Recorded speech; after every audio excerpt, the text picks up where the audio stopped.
وعلى آله الطيبين الطاهرين وأصحابه الراشدين المهديين. أعوذ بالله من الشيطان الرجيم. بسم الله الرحمن الرحيم. فاذكروني أذكركم واشكروا لي ولا تكفرون. صدق الله مولانا العظيم. محترم خواتین و حضرات، جمیع احباب، جملہ مجلس درس قرآن میں حاضر ہونے والے میرے رفقائے کرام، گزشتہ مجلس درس میں جو تفصیلات ہمارے سامنے بطور مطالعہ قرآنیہ آ چکے ہیں، تو آج جو آیت مبارکہ آپ جمیع احباب کے سامنے تلاوت کرنے کا شرف حاصل ہوا ہے، وہ بعض اعتبارات سے پہلے کی آیت کے مفہوم کا تکملہ ہے۔ گزشتہ مجلس درس میں ہم نے سنا تھا کہ اللہ رب العزت نے فرمایا کہ یاد رکھو جس طرح میرا قبلے کو بنانا تم پر بہت بڑی نعمت ہے، اس سے کہیں زیادہ میرے مصطفیٰ کو تم میں بھیجنا بڑی نعمت ہے۔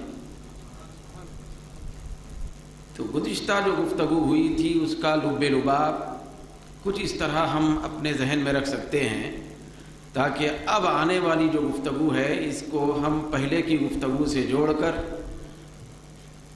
کچھ اپنے ذہن میں مکمل طور پہ مفاہیم آیات ربانیہ کو پیدا کر سکیں۔ گزشتہ جو گفتگو ہوئی تھی وہ تحویل قبلہ کی نعمت کے ضمن میں بعثت مصطفیٰ کی نعمت کا تذکرہ تھا کہ اللہ رب العزت نے فرمایا تھا کہ یاد رکھو ایک نعمت قبلہ ہے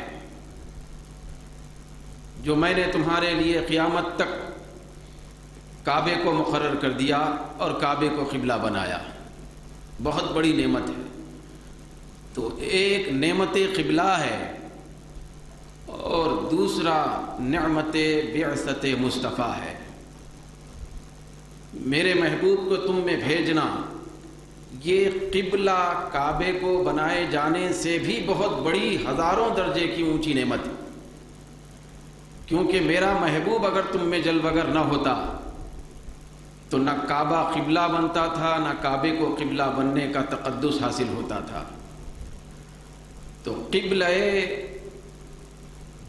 کعبہ کی نعمت ایک طرف، بعثت مصطفیٰ کی نعمت ایک طرف ہے۔ تو سرکار کو بھیجے جانے کا ذکر اللہ رب العزت نے تفصیلی انداز میں بیان فرمایا تھا، اور حضور کے ہم میں تشریف لانے یا بھیجے جانے کی حکمتیں اللہ رب العزت نے اس طرح بیان فرمائی تھی کہ یاد رکھو کہ کما ارسلنا فیکم رسولا منکم، ہم کعبے کو قبلہ ایسے ہی بنائے جیسے کہ ہم نے تمہیں میں سے ایک رسول کو بھیجا۔ تو رسول کا بھیجا جانا یہ کعبے کو قبلہ بنائے جانے سے بھی بڑی نعمت قرار دیا گیا تھا۔ تشبیہی اعتبار سے اللہ رب العزت نے یہ تذکرہ فرمایا، جس کے تفصیلات ہم کو سننے میں ملے تھے۔ پھر اس کے بعد اللہ رب العزت نے سرکار کو بھیجے جانے کی حکمتیں بیان فرمایا۔ کیا بیان فرمایا؟ کہ حضور کو اللہ رب العزت نے ہم میں جو بھیجا اس کی حکمتیں بیان فرماتے ہوئے اللہ رب العزت نے فرمایا کہ میرے مصطفیٰ کو بھیجنے کی پہلی حکمت یہ ہے کہ وہ میرا نبی تم پر میری آیتوں کو تلاوت کرتا ہے۔ یہ آیتوں کو تلاوت کرنا یہ پہلی شان ہے بعثت کی۔ پھر اس کے بعد اللہ رب العزت نے دوسری شان بتائی کہ وہ محبوب وَيُزَكِّيكُمْ، تمہارا اندرونی بیرونی ظاہری باطنی تزکیہ کرتا ہے، تم کو صاف شفاف بنا دیتا ہے، تم کو کفر و شرک کی پلیدگیوں سے نکال کر ہدایت کی روشنی عطا کرتا ہے، پھر اتنا صاف و ستھرا تم کو کر دیتا ہے کہ تم جو پہلے سرکار کے تشریف لانے سے پہلے، بعثت مصطفیٰ سے پہلے اتنے زیادہ نجس تھے کہ جہنم بھی قبول نہ کرے، جب میرے مصطفیٰ کو تم میں بھیجا تو میرے مصطفیٰ نے اپنے نور رسالت سے، نظر نبوت سے تم کو اتنا پاکیزہ بنایا کہ تم جو جہنم میں قبول کیے جانے کے لائق نہیں تھے، جنت اپنی طرف آواز دے کے تم کو بلانے پہ مجبور ہو گئی کہ اب تم جنت کے چاہنے والے نہیں بلکہ جنت خود تم کو چاہنے والی بن گئی۔ یہ صفائی میرے محبوب نے تم کو اپنے منصب بعثت کے اعتبار سے عطا کی۔ تو دوسری شان سرکار کی بیان ہوئی کہ تم کو صاف کرتے ہیں یہ نبی، پاکیزہ کر دیتے ہیں، مجلہ کر دیتے ہیں، منور کر دیتے ہیں۔ پھر اس کے بعد تیسری شان پروردگار عالم نے اپنے محبوب کی بتائی وَيُعَلِّمُكُمُ الْكِتَابَ وَالْحِكْمَةَ، یہ میرا مصطفیٰ جو ہم نے تم میں اس مصطفیٰ کو بھیجا ہے، تو اس کی ایک حکمت یہ ہے کہ یہ تم کو کتاب کی بھی تعلیم دیتا ہے اور حکمت کی بھی تعلیم دیتا ہے، ظاہر و باطن کی تعلیم تم کو عطا کرتا ہے۔ پھر آگے اللہ رب العزت نے بیان فرمایا وَيُعَلِّمُكُمْ مَا لَمْ تَكُونُوا تَعْلَمُونَ، اور یہ مصطفیٰ تم کو ایسی ایسی باتیں بتاتا ہے، پھر ایسی چیزوں کی تعلیم دیتا ہے جس کو تم کبھی بھی نہیں جانے تھے اور نہ جان سکتے۔ تو یہ پورے مناصب نبوت بیان کیے گئے، منصب نبوت کے جو تقاضے ہیں اور سرکار کی جو شانیں ہیں وہ بیان ہوئی۔ تو اس بیان کے بعد اللہ رب العزت نے اب اس تلاوت کردہ آیت میں فرمایا فَاذْكُرُونِي أَذْكُرْكُمْ، بس بندو تم میرا ذکر کرو میں تمہارا ذکر کروں گا، تم مجھے یاد کرو میں تمہیں یاد کروں گا، تم میرا چرچا کرو میں تمہارا چرچا کروں گا، وَاشْكُرُونِي، میرا شکر کرو، وَلَا تَكْفُرُونَ، اور میری ناشکری نہ کرو۔ تو پہلے کی آیت میں اس آیت میں بہت بڑا ربط ہے۔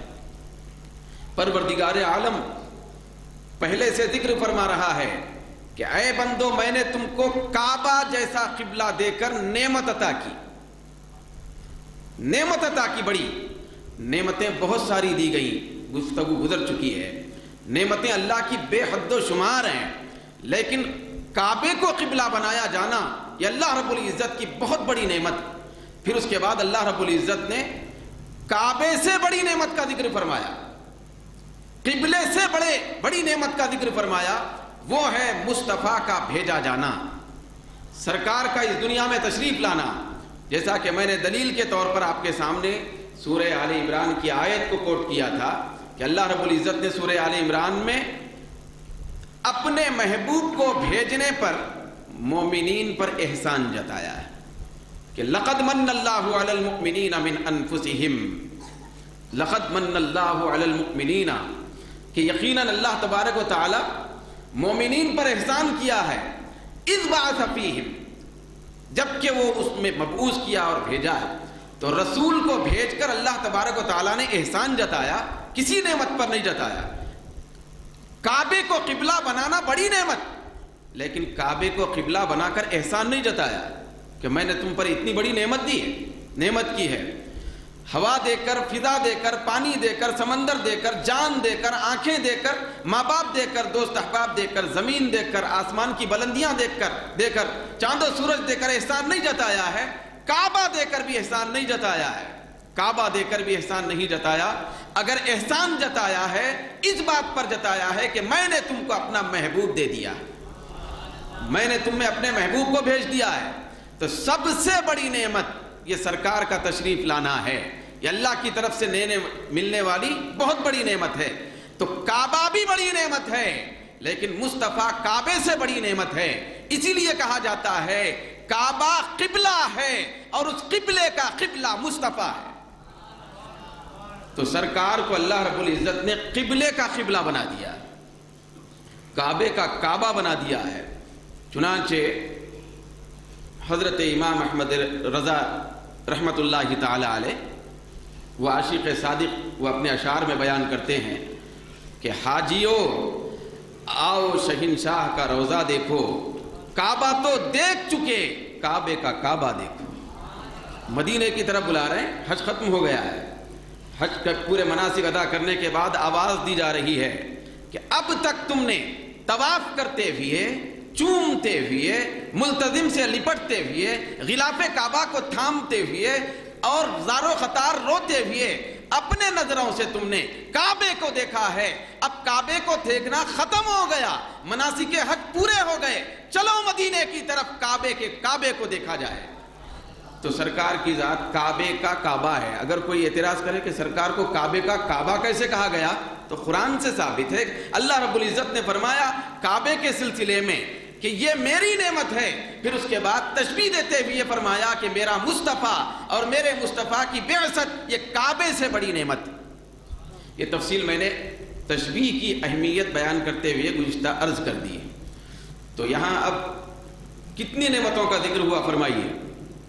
پچھلی آیتوں میں کتنی نعمتوں کا ذکر ہوا؟ 2 نعمتوں کا، ایک کعبے کی نعمت، ایک مصطفیٰ کی نعمت۔